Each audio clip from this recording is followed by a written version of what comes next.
Bonjour, chère auditorice, bienvenue dans cet épisode des métamorphoses écologiques du travail. Aujourd'hui, je reçois Guillaume Compin et Quentin Guéquière et je vous remercie tous les deux chaleureusement d'avoir accepté mon invitation. On est dans le studio de l'Académie du climat qui est prêté gratuitement à toutes les créatrices de contenu en lien avec les enjeux écologiques. Guillaume, tu as fait une thèse de sociologie du travail à l'Université Paris-Dauphine sur les alternatives démocratiques à l'ubérisation du travail, puis tu as travaillé dans plusieurs ONG environnementales dont Oxfam et les Amis de la Terre. Et maintenant, tu es à ton compte en tant qu'expert en transition écologique et en justice sociale, et tu accompagnes différentes organisations. Et tu as aussi un podcast qui s'appelle Simplement Bien, où tu accueilles aussi des personnes qui transforment la société vers plus de justice sociale et d'écologie. Quentin, tu as aussi été un camarade de Guillaume. Tu as été coordinateur de l'affaire du siècle, puis tu as travaillé chez Oxfam, chez Greenpeace, chez HOP, chez Notre Affaire à tous, chez les Amis de la Terre, et tu es spécialiste des enjeux de l'adaptation. Aujourd'hui, tu es cofondateur d'une ONG dédiée à l'adaptation au changement climatique, et tu viens de publier un livre en novembre 2025 aux éditions Rue de l'Échiquier qui s'appelle S'adapter ou mourir, coexister avec le changement climatique. Merci à tous les deux d'avoir accepté mon invitation. Est-ce que vous voulez déjà compléter ces présentations ? Déjà, merci Céline de nous recevoir. Non, je pense que tu as été très exhaustive, en tout cas pour ma part. Je sais pas pour Quentin. Non, merci aussi de nous recevoir. J'ai l'impression du coup qu'on se résume à notre travail. Du coup, j'aime toujours rajouter un truc autour d'autres choses. J'adore la rando. Je vis à Grenoble, je suis un fan de la montagne et ma couleur préférée, c'est le vert. Trop bien. Merci beaucoup pour ça, parce que je suis tout à fait d'accord avec ça qu'on se définit autrement aussi que par votre travail. Et aujourd'hui, vous parlez en votre nom propre et non au nom d'une structure. Et aujourd'hui, je vais vous interroger sur deux dimensions de nos réflexions sur les transformations écologiques du travail. D'abord, vous, comment vous étiez et comment vous êtes des travailleurs engagés pour l'écologie. Qu'est-ce que c'est dans son rapport au travail, dans ses conditions de travail, de s'engager pour ces sujets-là. Puis ensuite, vous, en tant qu'expert de l'écologie, qu'est-ce que vous avez à nous dire sur les transformations écologiques du travail, les adaptations possibles, souhaitables. Est-ce que vous constatez déjà dans le secteur. Donc je commence d'abord par vous interroger sur votre rapport au travail. Je pense que Quentin, là, tu as un petit peu dit quelque chose en disant qu'on pouvait se définir aussi autrement que par son travail. Et tu disais dans un podcast que ta mère était très engagée dans différentes associations et que tu avais aussi cette conception de l'engagement par-delà l'emploi. Dans toute ta carrière, tu as d'abord été juriste au service du Premier ministre et puis tu as changé de secteur pour travailler dans différentes organisations engagées. Et Guillaume, toi, tu as fait une thèse en sociologie, donc dans le milieu de la recherche, on a un rapport au travail un peu particulier. On travaille sans compter, on se dit qu'il faut finir la thèse à tout prix, et donc on ne fixe pas forcément de limites. On n'a pas de cadre de travail très strict, on n'a pas de congé qu'on pose réellement. Et donc, je voulais vous interroger tous les deux sur votre rapport au travail et avec quelle conception du travail vous êtes arrivés dans vos associations engagées et comment ça a évolué par rapport à maintenant. Je pense que déjà, je vais le dire très clairement, moi, j'aime pas le travail. Je dis ça un peu de manière provoque, mais justement, après, c'est toujours la question de qu'est-ce qui est du travail, quelles sont les limites du travail, et c'est un débat c'est presque sans fin. Mais ce que je veux dire, en tout cas, par j'aime pas le travail, c'est que c'est un peu pour plaisanter, mais c'est pour dire que souvent, dans le monde du travail tel qu'il est aujourd'hui, il y a une injonction souvent assez forte à la productivité, à respecter des règles assez strictes, beaucoup de process, etc. Des genres de choses qui, moi, me parlent pas trop. Et en tout cas, pour moi, le travail, je l'ai toujours perçu comme quelque chose qui devait être au maximum aligné avec mon bien-être le plus possible, et puis aussi qui ait du sens pour moi. Et donc, il se trouve que dans ma propre perception, en tout cas du sens que j'ai envie de donner à mon engagement, à mes activités, le lien avec quelque chose qui est de l'ordre de l'impact positif, enfin, ça veut tout et rien dire, mais en tout cas quelque chose qui fasse du bien aux autres, à l'environnement, et qui en fait préserve mon propre bien-être aussi, hein, parce que quand on s'engage, il y a peut-être parfois des valeurs morales, des enjeux, je sais pas, d'être d'être solidaire avec les autres, mais il y a aussi le fait que on prend soin de notre propre santé, bien-être. Enfin, moi, je le vois comme ça en tout cas. Et donc, pour moi, le travail, je l'ai toujours perçu comme quelque chose qui devait être le plus aligné possible avec cet engagement-là. Le monde du travail aujourd'hui est essentiellement tourné vers des logiques de productivisme, souvent vers la génération de profit pour des entreprises privées qui sont en fait très loin d'assurer des biens et des services essentiels pour nous. Donc des fois, il y a une sorte de déconnexion, je trouve, en tout cas personnellement, je le vis comme ça, dans beaucoup de jobs, entre finalement le sens, l'envie qu'on a envie, qu'on souhaite donner à nos engagements, à nos activités, et puis la réalité, quoi. Ouais, c'est un peu pareil. Moi, j'ai un rapport très enfantin, très juvénile par rapport au travail, dans le sens où je me souviens que quand j'étais petit, je me suis fait la promesse que je travaillerais jamais dans les assurances. Parce que je m'étais dit, les assurances, c'est le pire travail. Genre, les gens sont alignés dans des open space, parce que j'avais une vision très américanisée des open space gigantesques et de personnes dont je comprenais absolument pas ce qu'elles faisaient.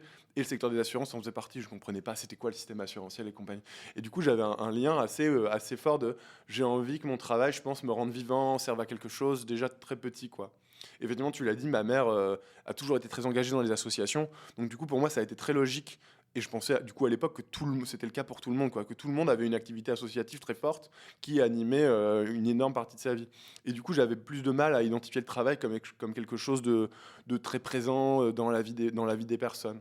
Et du coup, c'est un peu animé par ces deux choses un peu parallèles que je suis arrivé dans les métiers que j'ai faits et que ça a été le pas pour moi de passer en ONG.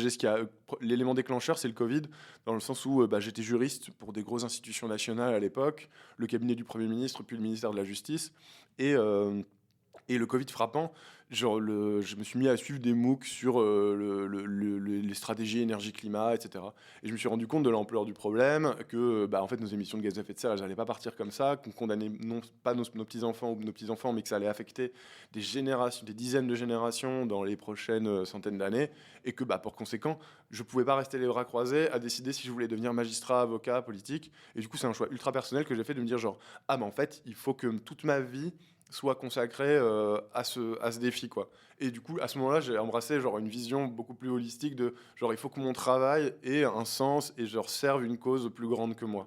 Mais est-ce que dans ce cas-là, quand on a envie de s'engager autant dans son activité professionnelle, on risque pas de s'engager de façon illimitée aussi est-ce que c'est pas ça qui nous amène dans des situations où on va s'engager à fond et on risque de se cramer? Est-ce que le fait de choisir de travailler dans un secteur engagé, ça nous rend pas plus vulnérables finalement vis-à-vis des conditions de travail, etc. Parce qu'on va vouloir donner sans compter, s'engager à fond, qu'on va être aussi dans un milieu professionnel avec des gens qui nous ressemblent en termes de valeurs. Il y aura peut-être un flou entre la sphère affective, amicale, amoureuse et la sphère professionnelle. On va aller lutter ensemble dans des occasions précises, on va aller en manif ensemble, etc. Est-ce que tout ça, c'est pas un cadre aussi qui nous amène à nous jeter entièrement dans le travail? Complètement. Enfin, moi, je l'ai clairement vécu comme ça. C'est-à-dire, quand je suis arrivé dans le milieu ONG, comme je le disais, ça s'alignait complètement avec mes valeurs, mes envies. Donc, j'ai fait ma thèse sur des sujets qui étaient, on va dire, du domaine de l'engagement, de la justice sociale. Donc, t'en parlais en introduction, donc sur les alternatives démocratiques, coopératives à l'ubérisation. Donc, ça avait du sens pour moi. Mais il se trouve qu'au tournant de 2015, la COP 21 et les années qui ont suivi, ma conscience écologique, on va dire, a grandi. Elle était déjà là, mais en fait, progressivement, avec les marches climat, tout ce mouvement en fait de la société qui prenait enfin conscience de l'urgence d'agir, moi, ça m'a énormément parlé, au point que sur la fin de ma thèse, j'étais impatient de passer à la suite pour pouvoir m'engager sur les sujets écologiques. Et donc, j'ai postulé dans des ONG, j'ai été pris, j'ai rejoint du coup une ONG comme chargé de plaidoyer, et en fait, dès que je suis arrivé, je me sentais tellement aligné et à ma place que alors j'étais euphorique au début, j'étais surinvesti, surexcité. Et c'est pas forcément l'organisation elle-même qui me disait explicitement il faut que tu te donnes à fond. Mais en fait, moi-même, j'avais envie d'y aller. Et je pense que ce sentiment d'urgence faisait que chaque sujet, je me disais ah non, il faut absolument que je m'en empare, sinon le monde va s'effondrer. Enfin, il y avait vraiment un surinvestissement personnel aussi. Plus le fait, tu le mentionnais, que du coup, vu que c'est des sujets qui nous concernent dans toutes les dimensions de notre vie. Une fois qu'on a pris conscience de ça, on peut plus s'empêcher. C'est un peu comme dans Matrix, tu as les pilules et une fois que tu prends celle de la lucidité, on va dire, c'est très dur ensuite de pas se rendre compte des problèmes qu'il y a. Et donc, dans mon quotidien, ça m'arrive tout le temps de me dire « Ah, mais ça, c'est pas normal, cette publicité. Ah, mais là, il y a tel événement, ils invitent telle personne qui a dit des propos qui sont quand même très gênants. » machin. Et donc, en fait, tu passes ton temps, ne serait-ce que quand tu regardes les infos, à penser boulot. Ah, mais là, peut-être qu'on devrait faire ça, peut-être qu'on devrait agir sur ce sujet. Et c'est vrai que c'est devenu à la fois très intense dans ma vie professionnelle parce que je voulais faire le maximum. Voilà. Et en plus, à côté, ça me quittait jamais, quoi. Surtout quand tu es chargé de plaidoyer, donc c'est un rôle, en fait, c'est un peu lobbyiste pour les gentils, si je peux le résumer comme ça. C'est de l'influence politique, médiatique. Donc en réalité, tout ce que tu entends dans les médias, tu peux toi-même ensuite t'en emparer. Donc en fait, j'avais l'impression de travailler en permanence. Voilà. Donc oui, il y a un surinvestissement qui est total. Et peut-être pour finir, en plus, un sens du devoir moral qui est fort et qu'on retrouve dans une sorte d'éthos, d'atmosphère ambiante dans les ONG où effectivement, tout le monde est au taquet, tout le monde est très investi et donc ne serait-ce que tu le disais mais par mimétisme tu as tendance à dire ah ouais en fait c'est normal d'être surinvesti et c'est seulement quand en fait moi je l'ai vécu comme ça en tout cas quand ton corps craque, j'ai fini par faire un burn-out, que là tu dis ah ouais non en fait c'était vraiment trop. Et depuis, d'ailleurs, j'ai mis pas mal de distance en me disant bah, tu ne sauves pas la planète toi-même. Tu n'as pas cette responsabilité et de toute façon, tu n'as pas ce pouvoir. Complètement. Pareil, je suis pas allé jusqu'au boutisme de mon engagement, mais en fait, je pense que effectivement, c'est un piège dans lequel on tombe assez souvent de ah bah si j'ai pas l'impression de travailler, du coup je peux faire ça, je peux faire ça et ça peut embrasser toute ma vie. Et en fait, bah non, il y a quand même un épuisement psychologique qui se produit. Et effectivement, tu l'as très bien dit Guillaume, le côté bah c'est partout, tout le temps, en permanence. Du moment où je me lève, j'allume la radio, je suis déjà au travail, jusqu'au moment où je me couche, parce que je lis des essais politiques, concrètement, sur comment politiser tel ou tel enjeu. Et à la fin, en fait, bah, on se rend compte que ça devient une vie entière de lutte. Et effectivement, on a l'impression de se sentir presque indispensable. Mais c'est pas de l'orgueil, c'est juste que, en fait, on se dit c'est trop urgent pour que je puisse l'ignorer, quoi. Et c'est comme ça que je me suis engagé directement et que j'ai décidé de faire du militantisme ma vie professionnelle. Et très vite, je me souviens qu'il y avait des conversations de couloir que je voulais éviter, quoi. Autour du genre, bah, dès qu'on parlait de politique, on disait genre ah mais attends Glucksmann là, il pourrait s'allier avec telle ou telle personne et on pourrait gagner. Je me souviens qu'à ce moment-là, je distinguais dans ma tête que ça devenait trop, quoi. Genre que j'étais déjà au fond, j'étais déjà à la frontière de ce que je pouvais donner et que si je m'engageais sur un autre truc, là j'allais basculer. Et que bah, du coup je me mettais à éviter des conversations, des personnes, même des soirées parfois, parce que je savais que en fait j'allais encore être confronté à ça et que je n'avais pas envie que ça devienne genre vraiment un ensemble, comme si j'étais devenu prisonnier de mon engagement politique en fait.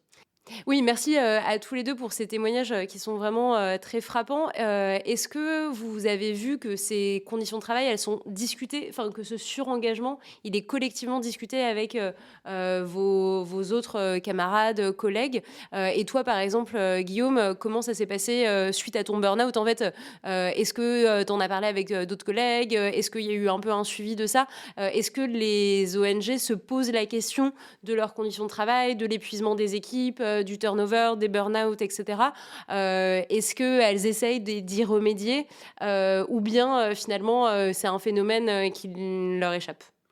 Bah, je dirais déjà, j'ai l'impression que depuis quelques années, il y a une prise de conscience, tout ce qu'on appelle le burn-out militant, du surinvestissement des personnes dans les associations, dans les ONG, qui est quand même assez structurel, malheureusement. Donc je pense que le sujet commence à être politisé et que du coup on en parle plus explicitement qu'il y a quelques années en interne. Je pense aussi que en plus, les personnes qui travaillent en ONG ou en association sur des postes en plus, voilà, plus politiques, etc., vont peut-être aussi avoir des profils de personnes qui se rendent compte des enjeux de pouvoir, de structurels, et donc vont peut-être plus vite prendre conscience aussi de leur auto-aliénation. Et en tout cas, moi, j'ai le sentiment que dans les différentes expériences que j'ai pu avoir, c'était quelque chose dont je discutais, en tout cas beaucoup avec mes homologues. Après, voilà, il y a des directions qui prennent plus ou moins en compte ces thématiques. Je pense que c'est impossible pour des directions d'associations de l'ignorer aujourd'hui, et dans les expériences que j'ai vécues, c'était quelque chose qui remontait quand même, qui était assez chronique. Donc c'est discuté, c'est parfois pris en compte. Après, je pense qu'en fait, il y a un problème qui est assez structurel. C'est-à-dire que, de mon point de vue, il y a deux enjeux pour éviter le surinvestissement des travailleurs et des travailleuses engagés. Il y a des cadres et des règles qui doivent être pensées pour protéger les travailleurs et les travailleuses à l'échelle individuelle, c'est-à-dire dans leur propre périmètre, comment éviter que les horaires soient à rallonge, comment éviter la surcharge de travail. Et ça passe par une discussion sur la répartition du travail et sur la priorisation, donc un bon accompagnement managérial. Et puis, il y a ce qui est de l'ordre de la charge collective. Et ça, je pense que pour le coup, c'était parfois impensé, en tout cas trop, de mon point de vue. C'est le fait que même si on cherche sincèrement à prendre soin autant que possible des personnes pour éviter qu'ils se mettent dans des situations de travail chronique, si collectivement la structure court 15 lièvres à la fois, et ben en fait, on a beau essayer de faire attention que tout le monde se surinvestisse pas, il y a un moment, si on s'est engagé sur 15 sujets, il va bien falloir que quelqu'un les traite. Et donc, les personnes, en plus, qui sont souvent investies d'une volonté de bien faire, vont s'en emparer, vont se dire oui, je sais que tu prends soin de moi et que tu n'as pas envie que je travaille trop, mais là, en fait, j'ai pas le choix si on veut collectivement atteindre cet objectif. Donc, je pense que c'est un. Enfin, là, je parle peut-être déjà des solutions que j'ai imaginées, mais il y a vraiment ce truc de dire ok, il y a une attention collective et notamment des directions, de dire on va prioriser certains sujets, on ne pourra pas de toute façon tout faire. Et en plus, un dernier point, et peut-être qu'on pourra l'aborder davantage, mais j'ai remarqué dans mes expériences en ONG qu'il y avait quand même une coopération qui n'était pas parfaite, mais qui existe quand même entre les ONG, justement, pour un peu se répartir les rôles, parfois en coalition. Et ça, moi, je trouve ça très fertile et très riche. Et justement, ça permet, c'est sûrement une bonne façon aussi de se dire, OK, sur ça, il y a telle organisation qui travaille très bien. Ça ne sert à rien de demander à nos salariés de bosser là-dessus. Et je pense qu'il y a encore des choses à améliorer là-dessus, parce qu'il y a aussi des enjeux, évidemment, de précaré, de visibilité. Hein. Il y a aussi une forme de compétition, hein, qu'on le veuille ou non, entre les ONG, qu'il ne faut pas ignorer. Mais voilà, je trouve que globalement, elle est quand même relativement cordiale, même souvent plutôt saine, hein, en réalité, mais que je pense qu'on pourrait investir encore plus ce terrain pour éviter de surcharger telle ou telle organisation. Ouais, trop intéressant. C'est toute la réflexion écologiste du travail sur les nécessités de service, les besoins, la priorité dans les missions. Et c'est de se dire, il faut prioriser et on ne peut pas tout faire, en fait. Le travail aussi est limité, etc. Et toi, Quentin, comment tu l'as vu dans les différentes ONG dans lesquelles tu as travaillé La prise de conscience, elle est quand même indéniable. Et puis les sujets de l'éco-anxiété, de la solastalgie. Donc, l'éco-anxiété, c'est une angoisse généralisée liée à l'inaction politique vis-à-vis de l'urgence climatique. Et la solastalgie, c'est l'angoisse liée à la perte d'un milieu, d'une personne, etc., liée à l'urgence climatique. Et c'est des thématiques qui ont été très politisées, très médiatisées cette année, et ces dernières années. Donc, du coup, il y a quand même des choses qui commencent à exister. Mais c'est pas forcément lié au travail, parce que en plus parfois on te dit le remède à l'éco-anxiété, c'est d'avoir un boulot qui a du sens, c'est de se jeter dans l'action collective. Complètement. Et effectivement, ça peut mener justement au piège de genre ah c'est bon maintenant je suis plus éco-anxieux, mais en fait je vais quand même m'épuiser psychologiquement parce que j'aurai l'impression que c'est la seule manière pour moi de rester en bonne santé quoi. Et il y a donc du coup il y a quand même une prise de conscience assez générale en vrai dans les ONG. Que j'ai pu fréquenter. Mais, ceci étant dit, en fait, elles obéissent quand même à un système du travail généralisé qui est basé quand même sur une société productiviste. Et donc, du coup, il y a quand même une notion de... il y a quand même des horaires à respecter, il y a quand même des choses, il y a des livrables, etc. Et comme c'est des ONG qui sont confrontés à une perte de moyens là, ces dernières années, qui doivent composer toujours avec les mêmes choses, qui doivent continuer à exister, mais avec moins, effectivement, une forme de compétition, en fait...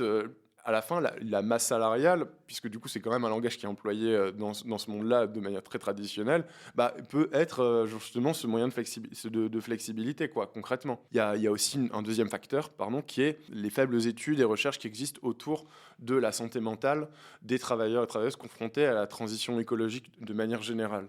La santé face au changement climatique, c'est quelque chose qui est quasiment ignoré, en tout cas la santé mentale.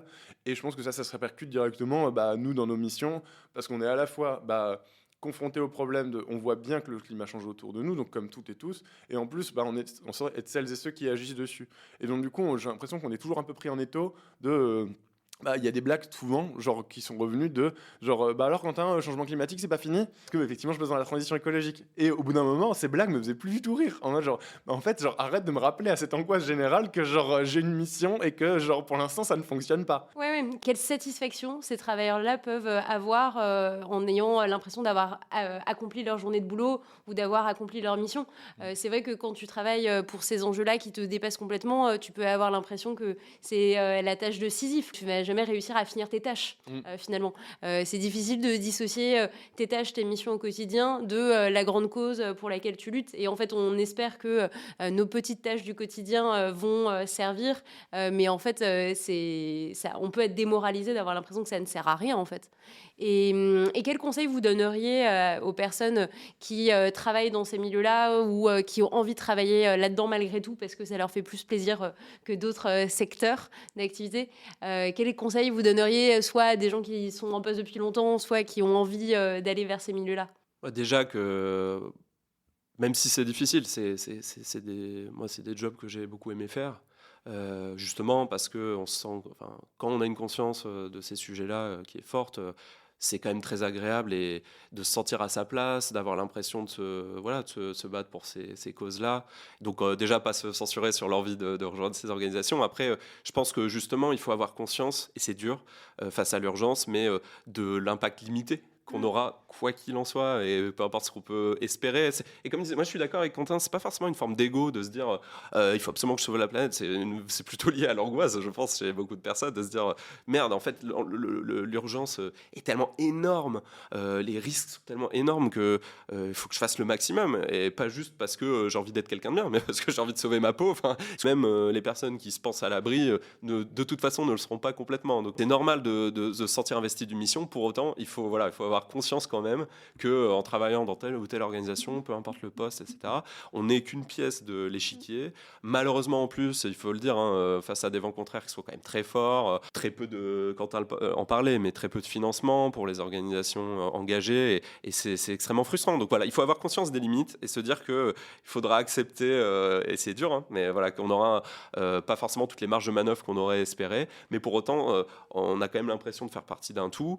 Moi, je trouve que aussi quand on travaille avec des personnes qui ont les mêmes visions, qui sont alignées avec nous-mêmes, on a souvent des liens forts qui peuvent se créer aussi. On peut trouver des superbes expériences en fait à travers ces engagements. Alors déjà, ouais, je dirais, bah, c'est trop bien. Enfin, moi, je suis super heureux de travailler dans le monde des ONG. Je pense pas que je changerai tout de suite. D'ailleurs, avant, je travaillais en politique. J'étais conseiller d'un groupe à l'Assemblée nationale. Et je me suis rendu compte que j'étais très heureux parce que les personnes en ONG me ressemblent, on partage les mêmes convictions.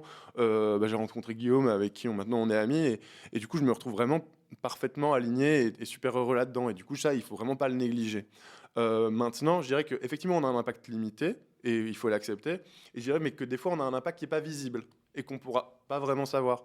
Genre, si on prend l'exemple des féministes du début du XXe siècle, bah, je ne pense pas qu'elles savaient que leur activité, au début du XXe siècle, aurait un impact sur les vagues féministes qu'on voit en ce moment dans les années 2020, 120 ans plus tard.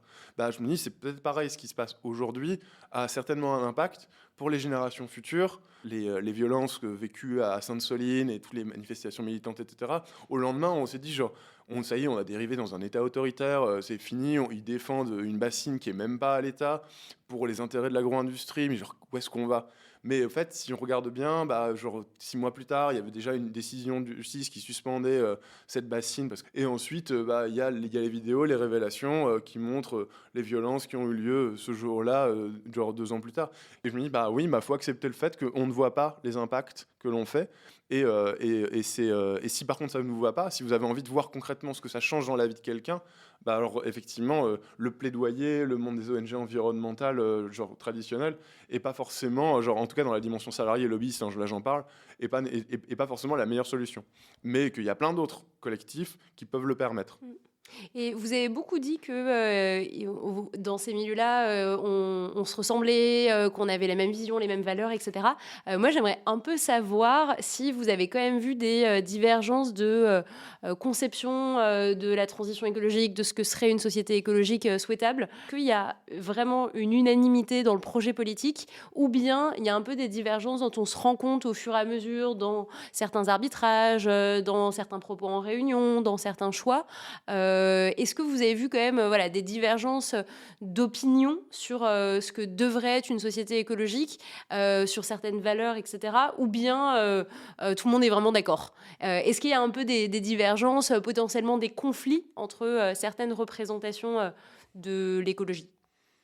Oui, je pense que déjà les différentes associations, ONG, un peu comme des partis politiques, ont aussi des formes de radicalité plus ou moins fortes dans leur histoire, dans le projet que ces organisations défendent. Donc déjà, entre organisations, on peut voir une sorte de continuum entre des versions assez réformistes la transition écologique, changer les choses plutôt de l'intérieur, d'autres qui vont être plus dans la mobilisation frontale vis-à-vis du système dominant, on va dire. Donc il y a ça, et en interne, je pense aussi, surtout dans des organisations qui peuvent être un peu à la frontière de ces deux modes d'action, des divergences, oui, aussi personnelles, quoi, de personnes qui vont vouloir aller plus loin dans la contestation, d'autres qui vont dire non, il faut plutôt négocier avec les forces en présence, etc. Donc il y a souvent des discussions. Après, moi, je pense qu'elles sont intéressantes parce que ça permet aussi de trouver souvent une position un peu d'équilibre, de voir un peu quelles sont les perspectives possibles, les stratégies qui peuvent paraître finalement les plus équilibrées. Oui, t'as l'impression que c'était explicité, c'était pas mis sous le tapis, c'était l'occasion d'en discuter et d'en faire un sujet collectif. Ouais, j'ai l'impression. Après, bon, bah, forcément, in fine, c'est souvent les directions qui tranchent, et donc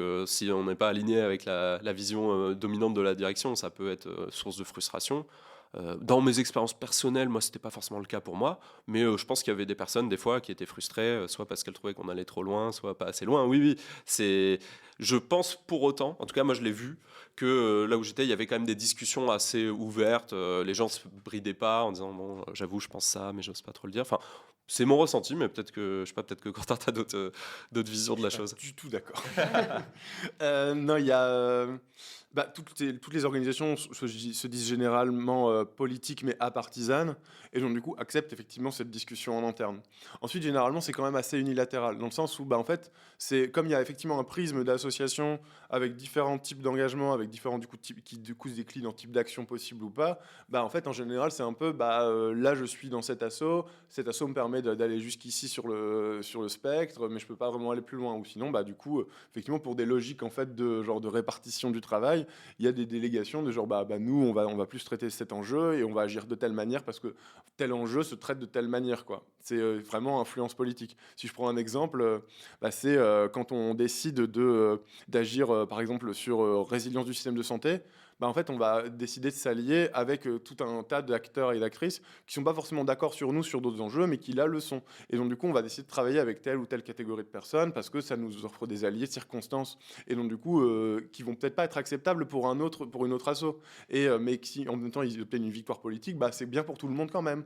Et donc, du coup, il y a un espèce de tri comme ça qui se fait.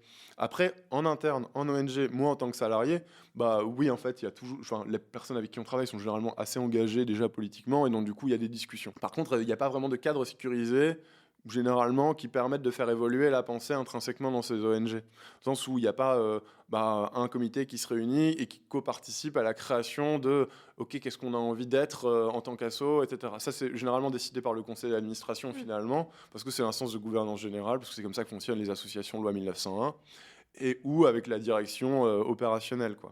Mais beaucoup moins en général, en vrai, avec les salariés et ou d'autres bénévoles qui ne sont pas dans ces instances de gouvernance. Ouais, et justement, suite à ça, c'est exactement la question suivante que je voulais vous poser. Qu'en est-il des rapports de lutte en interne entre les salariés et les directions? Qu'en est-il des actions de mobilisation, que ce soit dans le cas de grève? Il y a une action syndicale? Est-ce qu'il y a des syndicats dans ces ONG? Ou est-ce que c'est une sorte de tabou un petit peu parce qu'on présuppose que comme on s'entend, on a les mêmes valeurs, on a la même vision, on sait discuter ensemble, alors il n'y a pas besoin de contre-pouvoirs syndicaux? Je pense que les deux sont un peu vrais. C'est-à-dire que en milieu engagé, de manière générale, moi je l'ai vu aussi sur le mouvement coopératif, etc. Quand une organisation porte une vision très politique des choses, c'est vrai qu'on part souvent du principe dans la majorité des cas vrai, que les personnes ne sont pas là par hasard, qu'elles partagent globalement la ligne, et donc qu'on est relativement aligné sur la finalité de l'organisation et sur les modes d'action. Mais je pense qu'effectivement, des fois, c'est invisibilisé dans le sens où, dans les faits, tu en parlais tout à l'heure, Quentin, mais une organisation reste soumise à des injonctions de productivité, de règles, de normes, dès lors qu'il s'agit d'un travail. Il y a aussi un droit du travail qui garantit tout ça, mais tout ça pour dire que je pense qu'effectivement, ça peut parfois être un impensé de se dire peut-être qu'on a quand même besoin de contre-pouvoir aux décisions de la direction, etc. Et oui, ça arrivait, j'ai pu observer des situations où en fait la direction tranchait sur un mot d'ordre vis-à-vis de telle ou telle mobilisation qui était celui de l'organisation, parfois sans trop de concertation, ça pouvait arriver quand même. Et puis du coup, après, c'était aux personnes, aux salariés de se faire leur propre avis, avec des fois des logiques à géométrie variable. Des fois, on avait le droit d'être en grève, des fois pas. Enfin, on avait dans tous les cas le droit, mais je veux dire, des fois, l'association encourageait à se mettre en grève, parfois, en fait, non. Du coup, des fois, on était un peu perdus par rapport à ça. Donc, on voit bien la tension qui peut exister. Il n'y avait pas de spontanéité de mouvement de grève par le bas, en fait. C'était un peu, on attendait de voir si la grève, elle était relayée, appréciée par la direction. Dans tous les cas, moi, j'ai pas l'impression qu'il y a eu souvent des situations où il y avait une envie de grève spontanée de la part des équipes. Les organisations dans lesquelles je bossais étaient politisées elles-mêmes. C'est vrai que du coup, on se demandait, il y avait un peu cette ambiguïté de mais du coup si on se met en grève, est-ce que l'organisation nous soutient, éventuellement est-ce qu'elle va même nous payer pour ça, enfin nous compenser, c'était pas toujours très clair, parce que je pense que ouais, voilà, là il y a un brouillage effectivement des rôles qui est parfois ambigu. Bah, ouais, je rejoins complètement ce que tu viens de dire. Effectivement, c'est quand même, on va pas se mentir, extrêmement rare que les salariés d'ONG se mettent en grève. Là, j'ai pas vraiment d'exemple en tête qui arrive.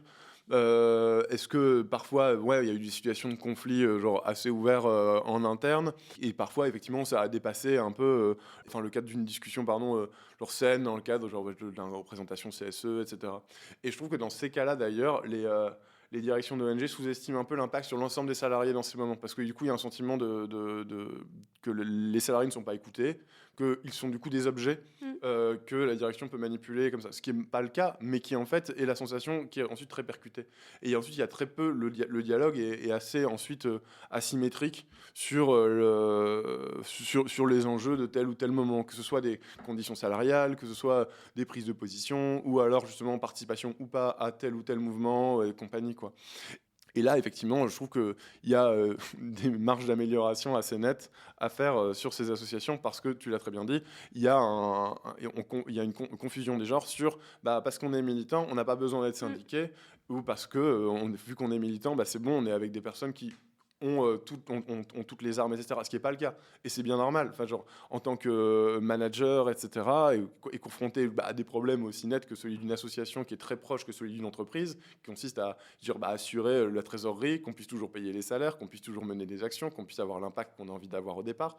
En fait, ça exige effectivement des arbitrages qui peuvent paraître ubuesques auprès des salariés. Classiquement, il y a quand même des choses qui existent pour pouvoir permettre ce dialogue, cette participation et le garantir. Et ça, c'est effectivement, je trouve que les ONG ont généralement quand même un train de retard là-dessus. Ouais. Eh bien, merci beaucoup pour tout ça, pour toute votre expérience en tant que travailleur de ces organisations. Maintenant, j'aimerais vous interroger sur votre vision des transformations écologiques du travail, ce que vous avez vu à différents postes. Récemment, Quentin, tu avais commenté le rapport d'Oxfam de 2024 qui donnait le chiffre de 36% des salariés qui sont surexposés à la chaleur, notamment les ouvriers, le secteur du BTP, de la métallurgie, mais aussi les boulangers et tous les métiers en extérieur comme la police. J'aimerais vous entendre un peu là-dessus sur les transformations écologiques du travail dans le contexte d'adaptation au changement climatique. On a aussi eu un rapport de France Stratégie sur les baisses de productivité générées par les épisodes de chaleur, le risque de stress thermique, les accidents du travail en hausse du fait de ces chaleurs, les risques psychosociaux en hausse aussi. Donc on sait que la crise écologique et notamment le changement climatique vont affecter toutes les conditions de travail, vont affecter tous les métiers, tous les postes. Tu le rappelles aussi dans la fin de ton livre, tu dis il fait trop chaud pour travailler. Donc la chaleur, ça fait perdre des heures de travail, ça fait perdre de la productivité, ça dégrade la santé des travailleurs, ça transforme tous les secteurs économiques, comme les activités en montagne, mais ça fait aussi succomber les infrastructures techniques, comme les serveurs de France TV en juin. Du coup, j'aimerais vous entendre là-dessus sur comment les organisations engagées parlent de ce futur écologique du travail. Souvent, on parle de l'impact environnemental du travail ou de la production. En plus, souvent, les associations, elles s'adressent plutôt aux institutions, aux décideurs politiques pour faire du lobbying. Et donc, elles ne s'adressent pas forcément aux acteurs économiques ou à la société civile et aux travailleurs en général. Que c'est cette approche-là qui se concentre sur l'emploi, qui montre aussi les effets positifs sur l'emploi ou sur le chômage de la transition écologique, ne manque pas un petit peu les pratiques concrètes de travail, aussi parce que en s'adressant aux décideurs politiques, on va plutôt parler avec leurs concepts, avec l'enjeu de l'emploi, du chômage, etc., de la formation, des compétences, et qu'en fait, on est un peu loin du terrain concret de ce que vivent les travailleurs dans le contexte écologique. Oui, je pense que c'est assez vrai.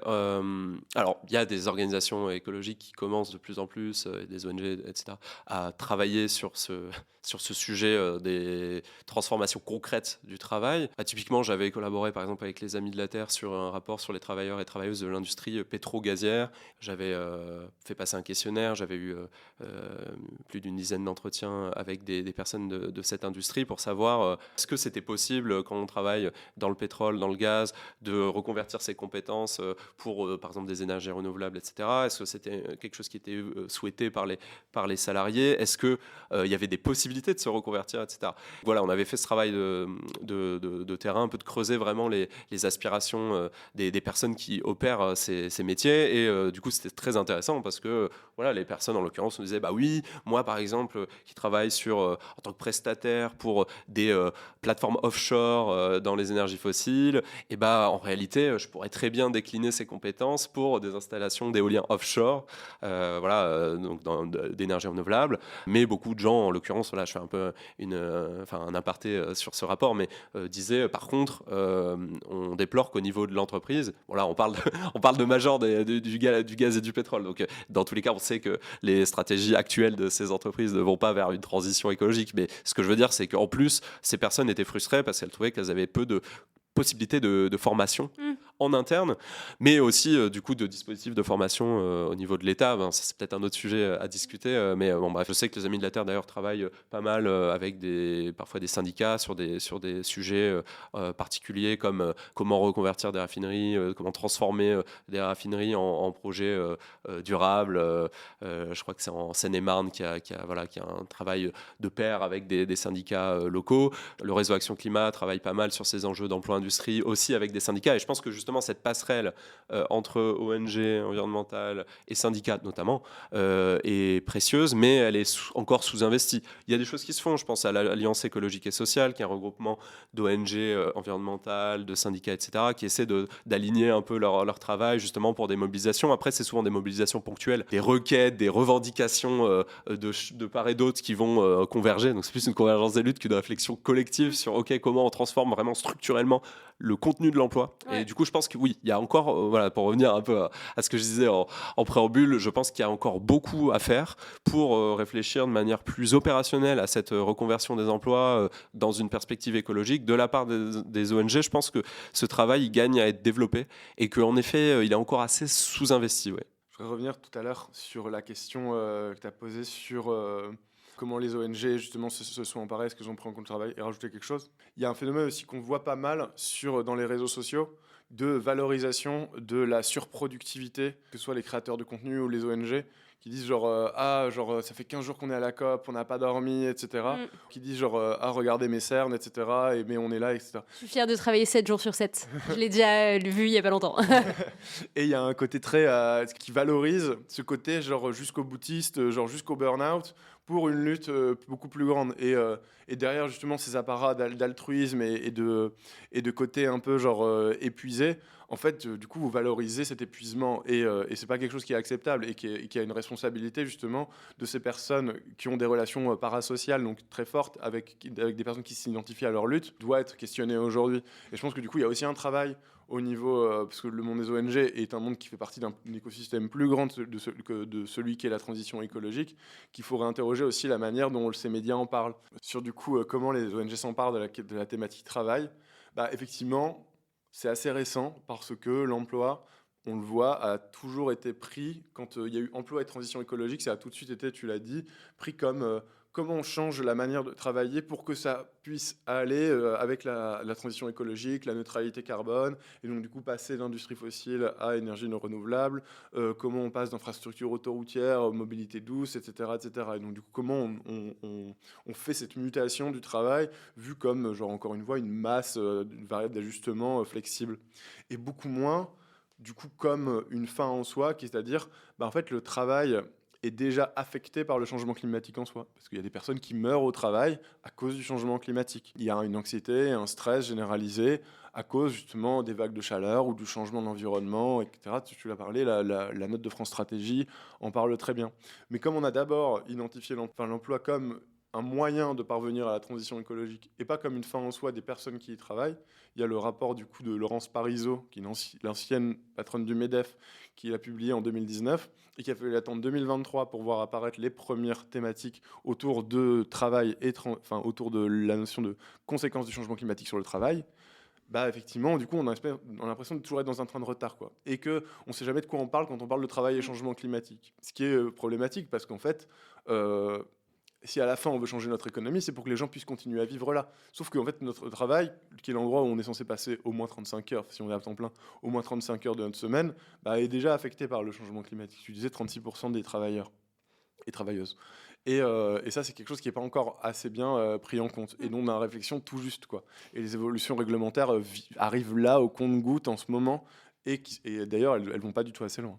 Oui, et ce que je trouve intéressant, c'est que quand tu abordes la façon dont on parle du travail, c'est aussi à qui on en parle et à qui on s'adresse quand on parle du travail. Est-ce qu'on s'adresse aux décideurs politiques pour faire bouger la réglementation? Est-ce qu'on s'adresse aux directions des organisations, que ce soit dans le public, dans l'associatif ou dans le privé? Est-ce qu'on s'adresse aux managers ou est-ce qu'en fait on s'adresse aux travailleurs eux-mêmes? Et j'ai l'impression que souvent, ces grands discours, ils s'adressent plutôt aux chefs d'équipe, aux têtes pensantes, mais qu'en fait, on n'essaye jamais de s'adresser directement aux gens qui voient leur métier bouger, qui voient leurs conditions de travail bouger et qui du coup n'ont pas droit au chapitre et qui n'ont pas voix au chapitre parce que on les inclut pas dans l'équation, quoi, d'une certaine façon. On est resté dans une conception très tayloriste où d'un côté il y a ceux qui conçoivent l'activité et de l'autre côté il y a ceux qui exécutent.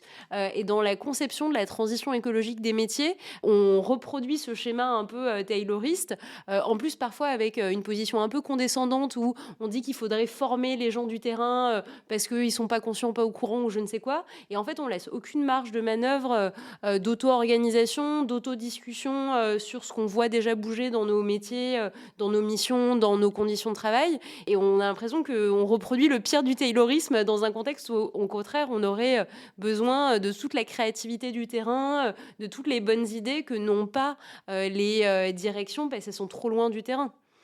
Oui, déjà, je pense qu'il y a un rôle qui est d'ailleurs en partie joué par les syndicats, mais qui, à mon avis, peut être encore davantage exercé, de faire remonter de la part du terrain, dans les organisations, les connaissances et les besoins des travailleurs, des travailleuses, parce que je pense que les structures syndicales sont quand même très bien placées pour savoir comment on peut concrètement transformer les emplois et quelles sont les perspectives ou les manques pour aider les salariés à le faire. Ça, c'est une première chose. Après, oui, je pense qu'on manque d'une prise en compte, de remonter vraiment d'exemples. Alors, dans les ONG, ça se fait un petit peu, mais encore de manière parcellaire, c'est-à-dire On va par exemple avoir des études de cas de plus en plus quand même incarnées sur le terrain, où on va se dire ok, en fait ça sert à rien de demander que des politiques publiques hyper abstraites, il faut aussi aller rencontrer les personnes pour savoir. D'ailleurs je crois qu'on avait bossé tous les deux sur ce rapport, Quentin, sur les femmes agricultrices, et il y avait une consultante qui avait suivi pendant plusieurs mois des femmes agricultrices dans différents secteurs, dans différentes régions de France, pour voir quels étaient les impacts du changement climatique sur leurs pratiques, et en plus avec un angle genre, c'est-à-dire comment en fonction du genre les personnes ne vont pas forcément avoir les mêmes priorités, les mêmes réponses à ces enjeux-là. Bref, mais du coup, c'était quelque chose, pour le coup, une recherche vraiment où on allait demander aux personnes les premières concernées quel était l'impact du changement climatique sur leurs pratiques agricoles, quelles étaient les solutions qu'elles envisageaient, etc. Je pense que c'est un travail qui se fait un peu, mais qui mériterait à être davantage porté. À mon avis, les organisations type ONG climatiques, écologiques, et syndicales gagneraient à travailler encore plus main dans la main. Je pense que pour l'instant, il y a des premières étapes qui ont été franchies parce que c'est deux mondes quand même très différents à la base. Et il y avait un peu un besoin de s'apprivoiser, de comprendre. Je le vois avec différentes coalitions qui peuvent exister. Je pense que ces étapes ont été franchies et que c'est déjà un préalable qui paraît évident, mais en fait qui n'est pas si facile dans les cultures d'organisation. Sachant aussi que dans certaines cultures syndicales, il y a encore quand même beaucoup un rapport productiviste au travail et aussi une peur qui est complètement légitime de désindustrialisation, de suppression d'emplois, qui fait que certains syndicats aussi sont dans, entre guillemets, leur rôle traditionnel de s'opposer un peu aux ONG climatiques ou environnementales qui viennent dire « Ah, ce serait bien que vous changiez les pratiques » et qui disent « Bah d'accord, mais à court terme, nous, nos travailleurs, ils risquent d'être sur le carreau, donc en fait, vous êtes bien gentils, mais voilà. » Je pense que les ONG ont compris qu'il fallait pas arriver avec des gros sabots un peu naïfs en disant « Mais si, ça va être simple et tout. » Non, ça va pas être simple. Je pense aussi que les syndicats commencent à comprendre qu'il faut sortir de cette posture productiviste, c'est-à-dire « Bah si, en fait, la transition écologique, elle est nécessaire dans tous les cas pour protéger nos travailleurs. » Donc voilà, maintenant, je pense qu'il y a une deuxième phase qui doit être enclenchée, qui est de travailler de manière plus opérationnelle, peut-être secteur par secteur. Je ne dis pas que ce n'est pas du tout fait, mais investir vraiment des moyens pour faire converger ces problématiques. Et dernière chose, je pense que c'est quand même avant tout aussi le rôle de l'État et des pouvoirs publics de manière générale, y compris régionaux, etc., d'organiser cette réflexion aussi par filière. Peut-être que je manque de connaissances des initiatives qui sont portées, mais j'ai pas l'impression qu'il y ait beaucoup d'initiatives en ce sens, qui pourraient être, c'est un peu à la mode, mais des conventions citoyennes ou des assises vraiment filière par filière, en disant quels sont les besoins de compétences identifiés par la filière et que les opérateurs étatiques ou autres mettent en place aussi des formations pour permettre ces transitions. Parce que typiquement, désolé, ma réponse sera pas longue, mais sur la rénovation thermique des bâtiments, c'est un fait connu que déjà les moyens financiers déployés ne sont pas suffisants, mais en plus, on manque de main-d'œuvre qualifiée pour faire ces opérations de rénovation des bâtiments. Donc on voit bien qu'il y a un enjeu aussi de soutenir les compétences des travailleurs, qui pour le coup n'est pas du simple fait des ONG environnementales ou des syndicats. Mais il y a plusieurs choses que je voudrais du coup ajouter. C'est effectivement, il y a une absence totale de prise en compte des premières et des premiers concernés. Les métiers les plus affectés par le changement climatique, ce sont très souvent des métiers exercés en précarité. Les agricultrices, effectivement, on a sorti un rapport avec Oxfam pour en parler. Les ouvriers du BTP, boulangers, boulangères, policiers, policières, et le travail qui est effectué en extérieur. Récemment, il y a eu un collectif de cuisiniers qui a fait un événement qui s'appelle Chaud Devant, pour montrer en fait les impacts concrets de la gastronomie française, sur la gastronomie française du changement climatique, parce que des plats au four, au chaud, etc. Sauf qu'en cas de vague de chaleur, en fait, c'est pas tenable de continuer à cuisiner du chaud.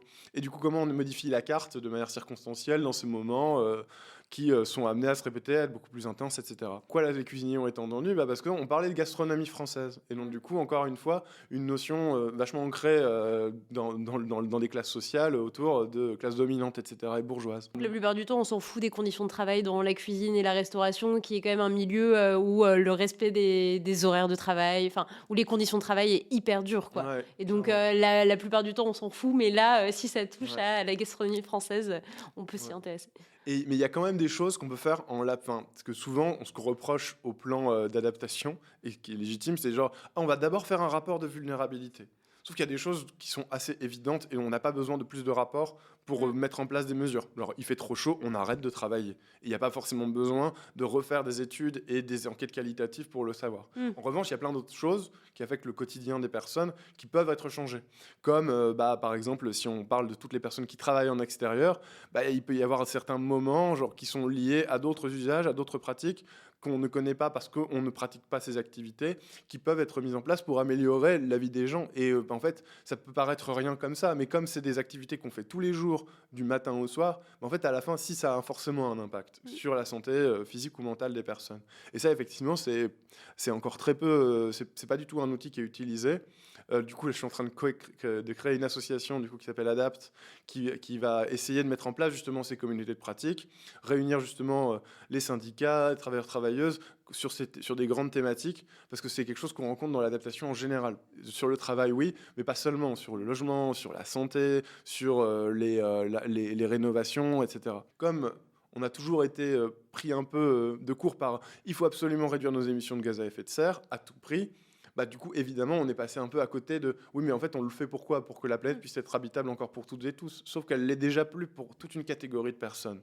Et du coup, si la fin de la neutralité carbone, c'est quand même ça, en fait, il faut du coup évidemment s'inquiéter pour ces personnes-là en premier. Et c'est ce que nous permet justement l'angle de l'adaptation, donc s'attacher aux conséquences, c'est qu'en fait, on fait tout ça, oui, mais on fait tout ça pour que le quotidien des personnes puisse être vivable. Et c'est pour ça que le travail, c'est super important. Et là-dessus, à votre avis, comment on peut repolitiser ou rendre plus démocratique et collectif ce débat justement sur les transformations du travail ? On a un peu parlé de plus intégrer les travailleurs et en s'intéressant aux effets concrets des transformations dans chaque secteur. Mais de façon plus générale, en fait, comment on peut rendre ce débat un peu moins technique, un peu moins un débat d'experts, un débat entre d'un côté les ingénieurs, de l'autre côté les économistes, montrer en fait que ça concerne tout le monde, que c'est ce que tu disais Quentin à la fin, c'est réfléchir aux finalités de cette transition-là, à ses valeurs, etc., à quoi ça sert et pourquoi on fait tout ça. Et j'ai l'impression que toute cette politisation, elle échappe complètement au débat public où on présente la transition comme un effet technique et puis ce serait évident de savoir où on va, alors que je trouve que du coup on met tous les enjeux politiques sous le tapis, quoi. Alors déjà, de manière générale, je pense vraiment que le monde du travail manque de manière désespérante de politisation, enfin dans le sens où, encore une fois, c'est quelque chose qui pour la plupart d'entre nous, une part très importante de notre temps hebdomadaire. Voilà. Donc l'activité de travail, c'est vraiment quelque chose qui est structurant pour nous. Et c'est quand même fascinant de se dire qu'en démocratie, alors que on est censé décider de notre destin collectif et qu'on le fait à travers les élections, etc. Dès qu'on franchit la porte du monde du travail, dans la plupart des cas, en tout cas le travail salarié classique où on n'est pas en coopérative, en réalité on a très peu de mots à dire sur la direction de l'organisation pour laquelle on consacre énormément de temps et d'énergie. Je ne peux que préconiser le développement d'organisations telles que des coopératives, associations. Je pense que pour moi, ça a du sens en fait de s'emparer autant que possible de son outil de travail.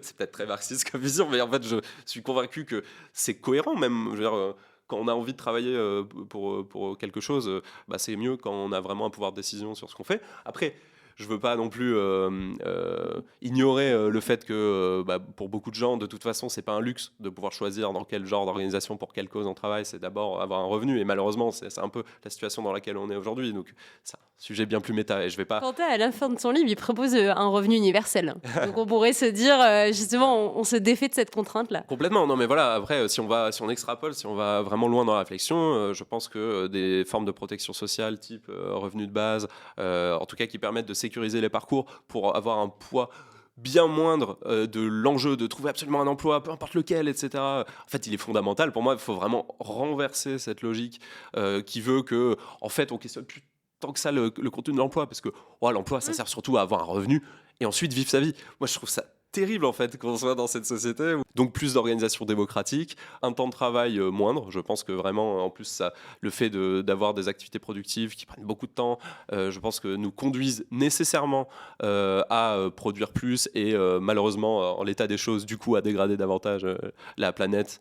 Voilà. Après, d'un point de vue plus concret, je pense que, encore une fois, ça commence à être fait, mais montrer par l'exemple, les impacts du changement climatique, voilà, c'est ce que avait fait Oxfam dans son rapport, l'affaire du siècle aussi actuellement qui porte un recours contre l'État, non plus pour justement son manque d'action en faveur de la réduction d'émissions de gaz à effet de serre, mais d'action pour l'adaptation territoire et de nos des différents secteurs. Je pense que c'est fondamental parce que ce que fait l'affaire du siècle, c'est aussi d'incarner ça à travers des exemples de travailleurs, travailleuses, de personnes qui vont être impactées par différentes conséquences du changement climatique. Et donc, voilà, donner à voir les impacts concrets, je pense qu'il y a un travail qui commence à être fait, mais qui devrait être davantage développé. Il y a des reportages aussi de plus en plus, et ça, je crois que c'est sur TV5 Monde, une série documentaire qui s'appelle Éclaireur. J'ai commencé à regarder, je trouve ça super intéressant. C'est des journalistes qui vont justement interroger différents types de travailleurs sur, OK, en fait, il y a déjà des impacts du changement climatique, c'est quoi? Et donc, on voit concrètement. Donc ça permet à des gens, je pense aussi, de s'identifier davantage en disant, ah ouais, OK, en fait, c'est pas juste des choses qu'on entend à la télé voilà, entre experts. En fait, ça nous concerne. Et puis, encore une fois, ouvrir des espaces de dialogue dans les organisations, que les syndicats s'en emparent davantage et idéalement que les gens se syndicalisent davantage aussi. Je pense que c'est important pour faire remonter les besoins concrets. Voilà ce que j'ai en tête là pour l'instant. Je ne sais pas, Quentin, si tu as d'autres idées. Effectivement, tu as commencé à le dire, je propose un revenu universel parce que on constate qu'une société plus égalitaire, Oxfam le prouve dans un rapport qui a été publié en 2013, qu'une société plus égalitaire est plus à même de faire face à des risques climatiques. Et qu'en revanche, une société très inégalitaire, en fait, il y a une fuite grosso modo des riches qui ont les moyens de fuir et en revanche reviennent les plus vulnérables, généralement les personnes les plus pauvres. Si on rétablit cet équilibre, du coup on rétablit les moyens de protection. Donc, parmi ces protections, en fait, il y a deux principaux facteurs, c'est l'environnement général dans lequel vous vivez au travail. Est-ce que c'est en intérieur? Est-ce que c'est climatisé? Est-ce que vous avez justement ce pouvoir de décision? Est-ce qu'au contraire, vous êtes justement un objet à la merci d'une entreprise? Et de l'autre côté, le logement. Vous savez que dans notre travail, on a l'impression d'avoir un impact quand même vachement limité sur nos conditions de travail. Et en fait, c'est pas vrai. On a réussi, à travers justement des crises assez fortes, et tout à l'heure, tu citais l'exemple de la sécurité sociale. En fait, on est sorti de la Seconde Guerre mondiale et on a inventé un système incroyable qui est justement paritaire, qui permet la mutualisation des risques de santé et qui se traduit par l'accès aux soins pour toutes et tous. Mais le changement climatique tel qu'il existe et tel qu'il va s'intensifier nous offre la même opportunité aujourd'hui de se reposer la question de la manière dont on a envie de travailler, de prendre soin les uns des autres, et du coup peut-être permettre à cette égalité de réadvenir. Et puisque l'adaptation, c'est toujours quasiment de la transformation, parce que aujourd'hui, justement parce que le débat il est un peu confisqué par la technique, par le fait de A égale B, donc du coup c'est bon, on peut régler la question comme ça, végétalisation du truc, indice de chaleur urbain il est baissé, on est tranquille. Alors que c'est une réalité beaucoup plus complexe, et le changement climatique trouve des réponses dans les sciences sociales, et donc du coup dans la politique, et donc du coup dans le renforcement d'un système démocratique. Et par conséquent, on peut aussi le faire en entreprise, donc je rejoins ce que tu dis, et au niveau plus général, en fait, de redonner les moyens aux personnes, donc de mieux répartir les richesses de manière générale, et aussi pour vraiment concrètement accepter la non-productivité, accepter aussi les angoisses, l'anxiété. Et je trouve qu'il y a aussi une responsabilité qu'une entreprise peut endosser, c'est celle, et d'ailleurs c'est le droit du travail qui le dit, d'être responsable de la santé psychologique des travailleurs. Le problème, c'est que aujourd'hui, les travailleurs sont quand même affectés. Et qu'il y a une étude de la Croix-Rouge, d'ailleurs de l'année dernière, qui montre qu'après un aléa climatique, 20 à 50% des personnes sont affectées par des troubles psychologiques qui peuvent aller d'une anxiété ponctuelle à une dépression chronique. Il suffit de le voir dans les régions dans lesquelles des catastrophes se sont passées pour le constater. Sur la vallée de la Vésubie, maintenant, il y a un caractère presque identitaire de cette vallée par rapport à cette catastrophe qui a eu lieu il y a 6 ans. Et il y a un espèce de souvenir mythique de la catastrophe, quoi. Et ça, on n'est pas assez au clair sur à quel point ça affecte les travailleurs et travailleuses quand ça se passe dans le monde de l'entreprise, etc. Et je pense que les entreprises ont une responsabilité d'accompagner, de veiller à ce bien-être, que ce soit par de l'accompagnement psychologique systématique ou ponctuel, ou au moins de l'offrir, quoi. Et ça, je pense que c'est quelque chose qui est complètement sous-évalué et qui pourtant pourrait être largement amélioré. Oui, je pense qu'au niveau des entreprises, il y a énormément de choses à faire. Tu parlais effectivement de prendre plus soin en fait des impacts psychosociaux que peuvent revêtir ces impacts du changement climatique sur les travailleurs travailleuses. Ça, c'est une chose. Créer des espaces, pourquoi pas offrir des espaces aussi de thérapie, pour parler ou des groupes de parole, pour parler aussi de ces impacts. Après, il y a aussi au niveau même stratégique des organisations. Enfin, il y en a évidemment qui commencent à s'en emparer, mais des plans d'adaptation. Je trouve ça fou qu'il n'y ait pas davantage d'entreprises et de grandes entreprises notamment qui réfléchissent pas de manière systémique au niveau de leur organisation en impliquant des collectifs de travailleurs et de travailleuses aux transformations nécessaires pour l'entreprise. On ne parle même pas de contribution à une cause commune qui serait de l'ordre de la responsabilité sociale et environnementale de l'entreprise. C'est vraiment parfois des enjeux vitaux. Enfin, justement, dans le documentaire que je citais précédemment, il y avait l'exemple d'une entreprise de cosmétiques qui disait nous, nos cosmétiques, on les produit beaucoup à base d'eau et avec des plantes qui sont extrêmement menacées sur notre territoire par le changement climatique. Donc, ça remet vraiment en question la viabilité de notre activité. Donc, il va falloir trouver des solutions pour s'adapter. Il se trouve que voilà, les personnes qui travaillent pour ces entreprises, c'est les premiers concernés pour savoir du coup qu'est-ce qui va manquer, qu'est-ce qu'il faut transformer. Il y a vraiment un enjeu stratégique pour ces organisations à penser la suite avec les personnes qui sont concernées. Et puis, en plus, dans certains cas, alors pas toujours, mais il y a des co-bénéfices. Je veux dire, ça va parfois permettre de réaliser qu'on peut économiser de l'argent sur telle ou telle pratique, qu'on va pouvoir, se développer sur tel marché. Ou améliorer les conditions de travail. Ou améliorer les conditions de travail. Et ce qui permet aussi, là je pense au niveau des entreprises, aussi peut-être d'attirer davantage de personnes, parce qu'elles vont se dire, ah ouais, cette entreprise, elle prend vraiment en compte nos besoins. Enfin voilà, il y a des choses à faire et je pense que c'est un rôle essentiel pour les boîtes, à la fois un devoir moral, je dirais, mais aussi même dans leur propre intérêt. Et là-dessus, pour finir, quel conseil vous donneriez à quelqu'un qui est dans son boulot et qui a envie de porter ces sujets-là, mais qui ne sait pas par où commencer? Peut-être quelque chose, justement, tu l'as évoqué tout à l'heure, ce qui fait baisser l'éco-anxiété, c'est l'action collective. Mais du coup, et on a évoqué du coup le fait que cette action collective pouvait du coup nous emmener vers une fuite en avant qui conduit vers un épuisement psychologique. Et le problème, c'est que les entreprises sont généralement quand même pas des lieux, enfin c'est des lieux où on passe énormément de temps et où on tisse beaucoup de liens sociaux qui vont bien au-delà du travail. Et je pense que comme chanter dans une chorale, vous inscrire à un club de karaoké ou de pilates ou de végétalisation du quartier ou la copro, etc. En fait, c'est des choses qui marchent aussi en entreprise, dans le sens où une entreprise, c'est un collectif de personnes qui ont besoin de tisser des liens entre elles et eux. Et je pense que une des résiliences de l'entreprise, c'est quand il y a un groupe soudé. Et c'est d'ailleurs quelque chose que j'ai vachement observé chez Oxfam, c'est qu'il y a carrément un comité d'organisation des fêtes d'Oxfam France qui est le plus développé de loin dans le monde des ONG, je voudrais leur rendre hommage ici, qui permet ça et qui fait que en fait, les salariés sont très soudés. Et c'est vraiment un bonheur d'aller au travail. Et je me dis, c'est aussi une technique d'adaptation, dans le sens où ça permet la robustesse de l'entreprise, parce que ça veut dire que les salariés sont là et sont prêts, justement, à se soutenir les uns les autres. Et je pense que ça, c'est quelque chose qui peut aussi être une piste très concrète de, en fait, faites des choses ensemble entre salariés, qui ne sont pas nécessairement liées à une lutte, mais qui juste vous unit, et c'est déjà presque en fait, c'est déjà de l'adaptation.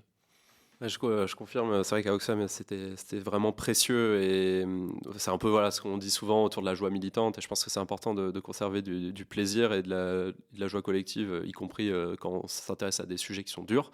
Et peut-être pour extrapoler, puisque tu demandais qu'est-ce qu'on peut faire en tant que travailleur, travailleuse, après, il y a une solution plus radicale aussi, qui est que si on est en dissonance complète avec son employeur et qu'on voit qu'il ne se passe rien, envisager de partir. Alors, c'est pas toujours facile, mais je veux dire, je pense que ça, c'est aussi une des meilleures façons d'agir si vraiment on se rend compte que son organisation va pas dans la bonne direction. Enfin, je sais qu'il y a quand même pas mal d'initiatives aussi qui peuvent aider à réfléchir à ça. Il y a pour un réveil écologique, donc les jeunes diplômés, surtout de grandes écoles, mais qui réfléchissent à comment bifurquer et ne pas rejoindre des grandes entreprises polluantes. Il y a Shift Your Job, qui est une initiative aussi pour essayer de réfléchir par secteur d'activité, comment en fait on peut rejoindre peut-être d'autres organisations. Ouais. Je pense que faut pas non plus occulter cette option, certes plus radicale, mais pour le coup qui permet, je pense, un très fort alignement personnel.